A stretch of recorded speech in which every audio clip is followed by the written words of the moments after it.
To use SMART to differentiate, I'm building a notebook to start with.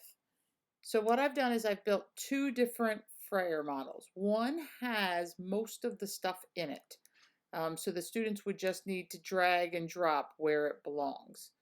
I've also put these so that they could move these if they wanted to. As they talk, they may say, well, how to calculate it is a characteristic, which is fine. I've also noticed in SMART, I've put these so that they're locked so that the kids can't make them bigger, smaller, or delete them, but they'll be able to move them when I move them into the online version. So here is the kids who need a little bit more. And then for the others, I'm just going to leave it blank and give them the topic, and they need to start filling stuff in. So I've saved this file, and now I'm going to upload it into the online version so the kids will be able to do it anywhere. Let me bring on the online version. I'm in my drive where I want this to locate. I go New, More, scroll down till you find Smart Learning Suite. I'm going to hit Create and Share. And then what I'm going to need to do is upload that file, and I'm going to need to have two different copies because right now I have them in the same notebook file, but I just want one to hand out to one group and one to hand out to the other group. So what I'm going to do right now is add activity. I'm going to upload that notebook file that I have.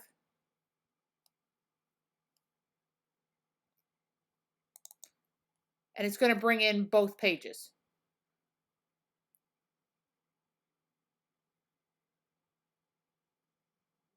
Now as we wait, remember this will have both pages.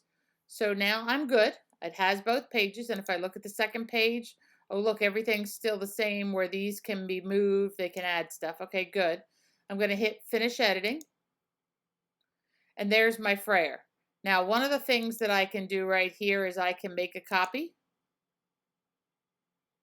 and it's going to copy the whole thing, or I could have uploaded it again, and I'm going to edit this one, and I'm going to have this the Frayer for Group B, and you could call them whatever you want, but Frayer for B.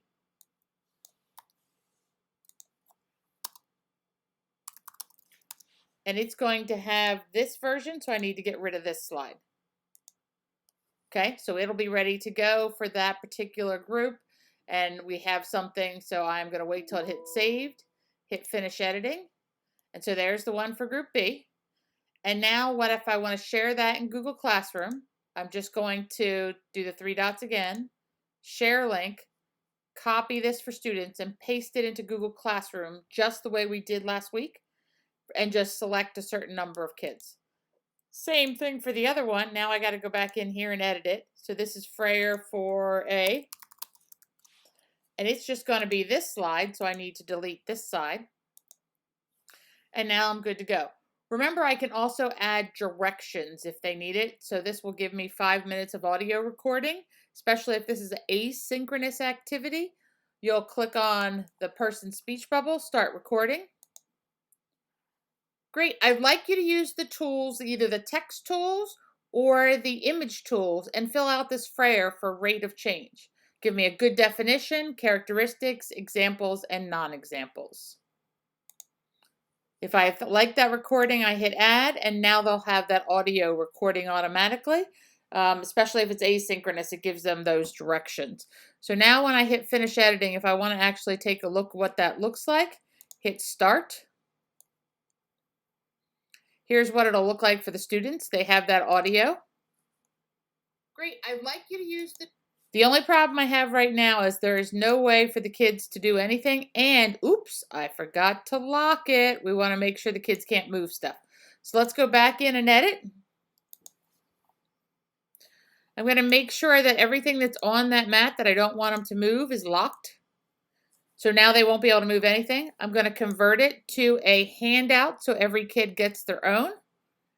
And then as soon as it's done saving, I am going to show you what it looks like on the kids side. So on the kids side, they'll click start and they'll get their own copy where we're going to look at the teacher handout copy.